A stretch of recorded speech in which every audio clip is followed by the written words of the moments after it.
jízda vláčkem z Hradce do Nové Bystřice. Takže doufám, že se budete dobře bavit. Já vás ještě poprosím, pošlu vám za chvilku bohužel takovou nutnost prezenční listinu, tak tam bych ráda, kdybyste se nám podepsali a napsali kontakty, u koho nemáme. Přeji vám příjemnou zábavu a hezký zájezd, počasí nám přeje. A co vě? Nemáš kolonku, tak to řekni, ať to tam každý dobrovolně napíše.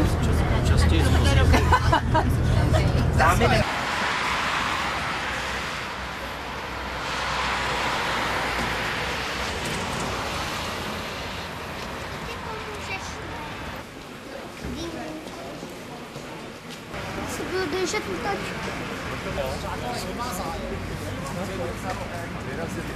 Do zámku, velice pěkný.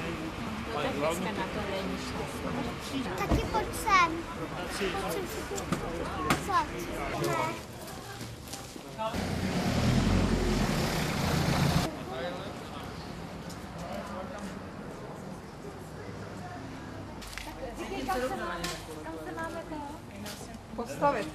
Postavit, jo, tak já jdu dozadu. Hlavně jste byli na sluníčku, kdybyste se všichni vešli prostě do toho koleníčka, jo? Ono to symbolicky představuje opravdu... Ty malý, dopředu. Takže ještě kousek, Zdeňk Luboši. Chápeme. Pomila naš... Já jsem odsud právě speciální nápoj, největší morový sloup u nás. Tam už, on tam film už nemá určitě.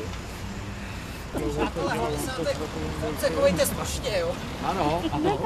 Bliká. Tak já podíváme se zas a podíváme se na jednu nádraží. Počkej. Úzká jáma, že? Stáváme se. Aby se chtěl podívat do těch nebo?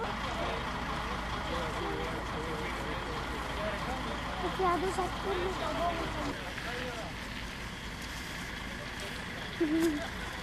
To šušky. Prosím, prosím, To je jeřáb, no. Ježáb,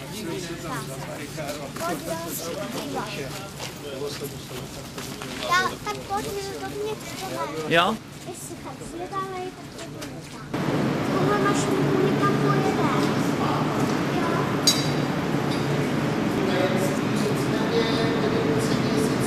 Věci, které my musíme dělat dodavatelsky nebo zajišťovat, například tady přerozhodování na nejrůznější pohovory.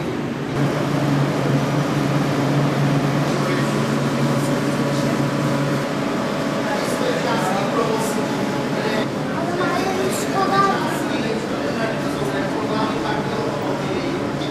Důkaz pronikání balkánské techniky na české koleje, protože tam je zcela určitě na úzkém rozchodu, ale zřejmě vůbec nejmladší provozuschopná parní lokomotiva v republice. A je to další, stejně jako ten další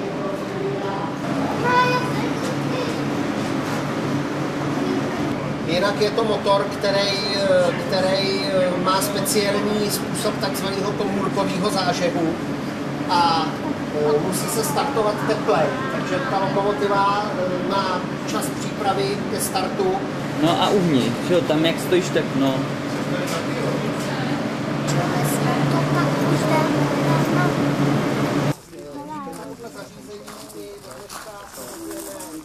Nákladní dopravu.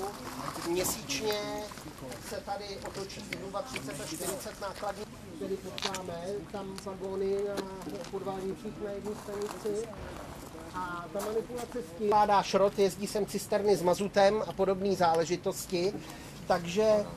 Takže my v podstatě nepředstavujeme pro nákladní dopravu víceméně žádnou velkou překážku. Takže jako je to velice ještě z dalšího důvodu, že normálně rozchodný vůz má nárazníky a šroubovku, kdežto naše vozidla mají středový spřáhlo.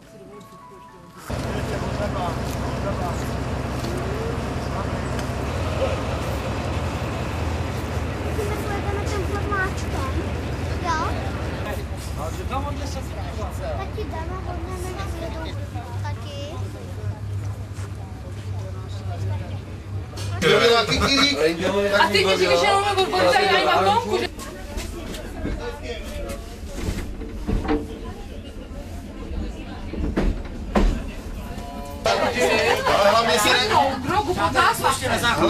Trať do Obrataně je delší, ta má 46 km a byla otevřená v roce 1906. Letos jsme slavili 100 let. Ze 104-kusové série úzkorozchodných maďarských vozů, které se vyráběly od roku 49 do roku 62. V normálních kolejích tady nemůžou jet dva vlaky, že jo, normální vlak. Jasně. Ale to funguje, ne?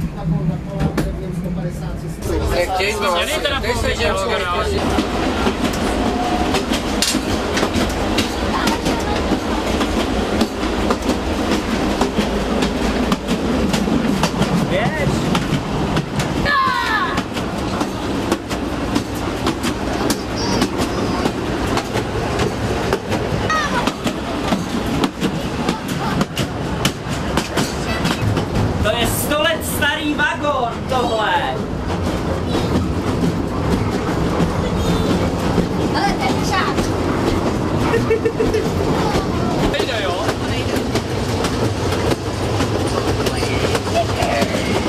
To tě nevypadni okam. To je krát. To je nostalgický, no. Točíš nás, jak tam jedeme. No. Jak elektrikace, jak flajová. Zájemně máma.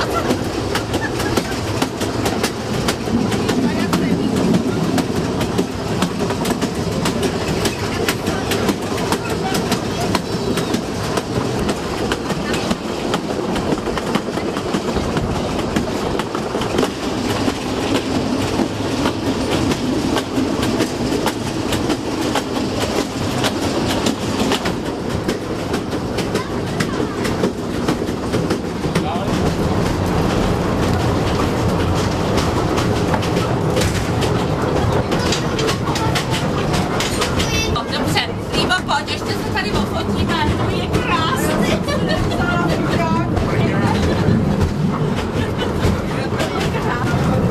Taky nechceme se podívat na kolku ven. Taky. No, to je brzda tohle.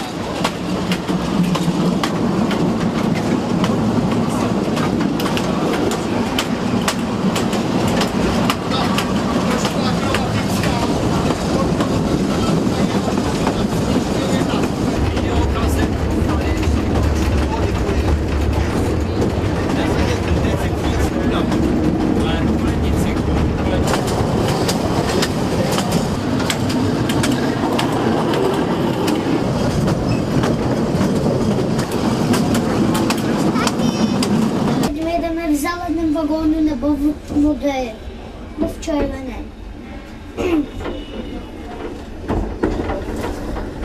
A zase. Ne.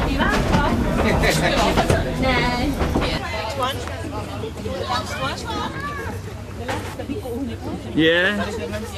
Jo, Taky. Taky.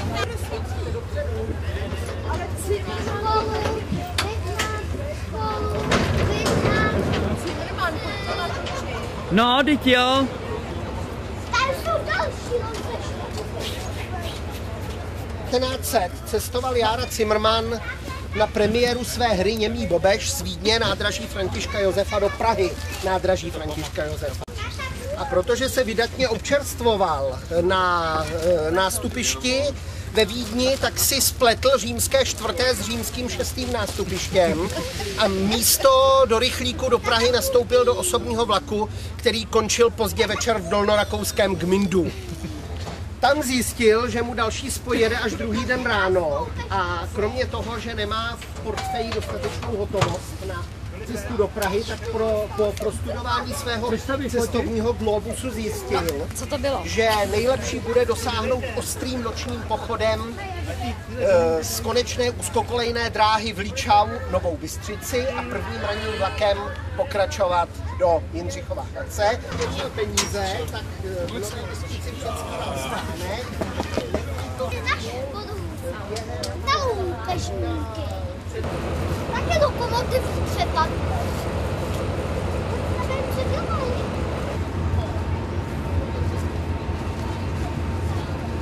Hotelu čeká, měli nějakou a Svěk říkal, že si váží toho. No my ještě ne.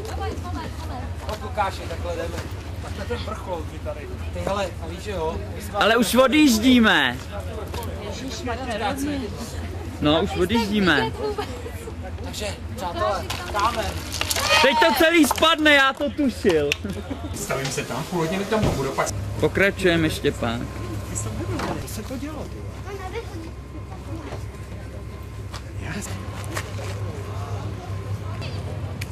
No, já vám tak máme se usmívat, nebo... Už je...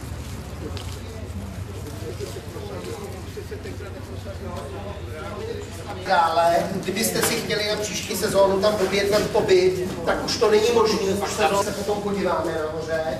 No a tady v podstatě tohleto slouží k tomu, normálně jsou tady stoly a lavice, které teď z důvodu těch oslav, kde byly potřeba v Kamenici nad Lipou, jak jsme měli 100 let, tak ještě jsou naložený v jednom vagóně, že jo.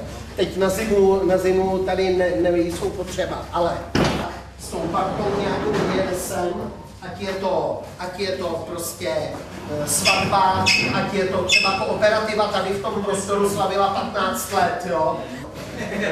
A tak dále, takovýhle zákazníky tady máme. Ne, tady topení není, kdyby někdo dobí, jak si... Letní sezóny. Jo, letní sezóny. Honzo, je to dělaný na to, že tady, když je někomu zima, tak si zatopí. To samozřejmě vnitřní topení možný je. Ze starého skladiště, hospodu. No, vidíš to. Železniční Tatranka, no. Tati, a já pro tebe něco mám udělanýho, jo? Jo. Jsem namaloval na balónek v obliče, já budu na něm papírový vlásky. Padneme vlak!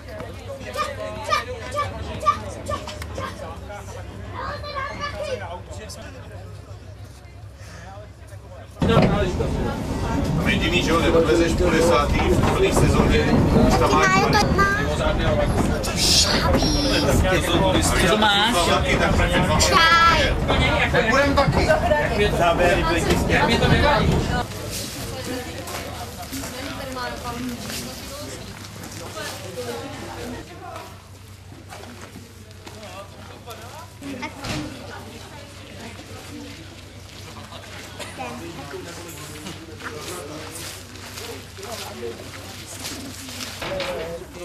Kousek koupelna.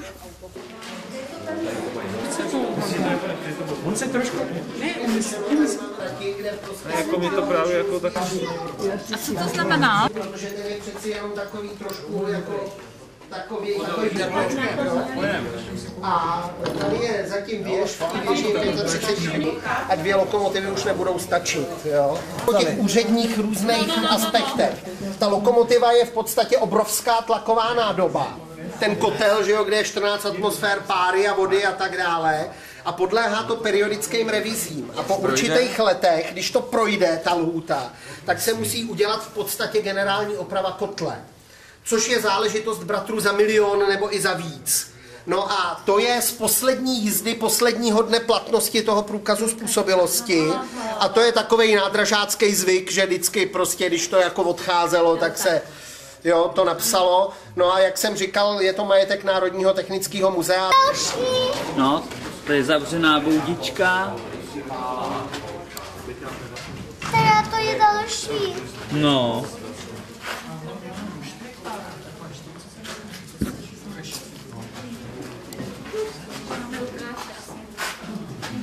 No, to já vám za chvilku posvítíme z druhé strany. A nikdo nechce ukrást mašinu. Tak proč si tam naskakuje? No. Ale nesmíš tím ujet. No a nevypadni na druhé straně. Tam to nejde. Tam je uhlí. Není tam uhlí.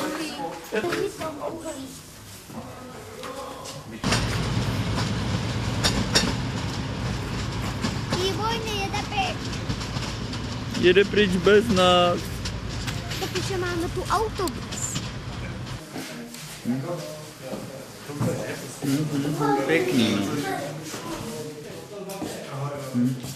A to je skálo. No to je moc pěkná ložnice teda. No ale nesmí to spravovat KSM. Řekněme lidi, kteří příští rok pojedou, tak bych to motivoval jezdit na lodičkách po Vaďově kanále. Jo. Tady je to zajímavý, tady celkově hladina cen za ubytování je vyšší než v okolních regionech.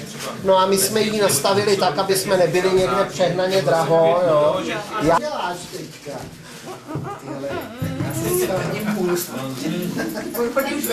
Jo, jasně, jasně.